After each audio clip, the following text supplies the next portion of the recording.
5 more things about everyday life in Norway that would send most Americans into a coma. My name is Kari. I moved from America to Norway 3 years ago. Stay to the end for more interesting facts about child rearing and the differences here in Norway. Number 1, maybe you've heard this before, but everybody gets 25 vacation days a year. Here's what you may not know. You're not allowed not to take them. You must.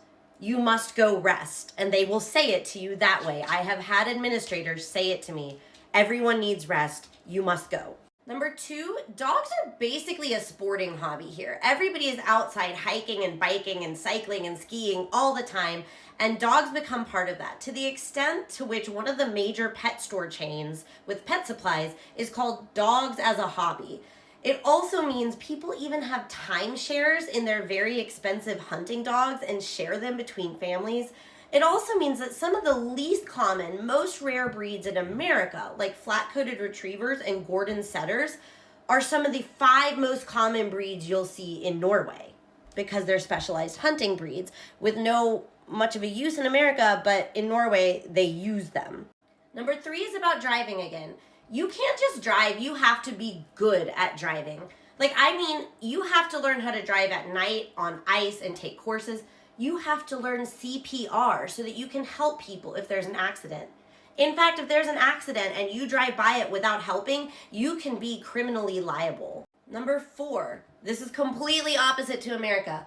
People want you to leave your kids home alone after a certain age. In fact, I think our oldest was about 8 when people started almost scolding us for not getting them used to being home alone.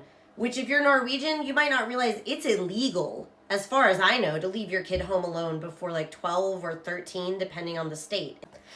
They were helping us. They were like, you've got to start getting them used to being alone. And that's because of number 5. The school day ends at 1:30 p.m. here. So that's true for every kid. But at 10 years old or 5th grade, they don't even offer after school care anymore. So for kids younger than that, they're usually in school with after school care after 1:30. But by 10, there's nothing. They go home and they're alone. So you absolutely do have to train them to learn to be alone and take care of themselves for a few hours until most parents get home from work. Stay tuned for more. If you like this content, please follow, subscribe, and make sure you see the next edition of Things That Would Send Americans into a Coma about Norway.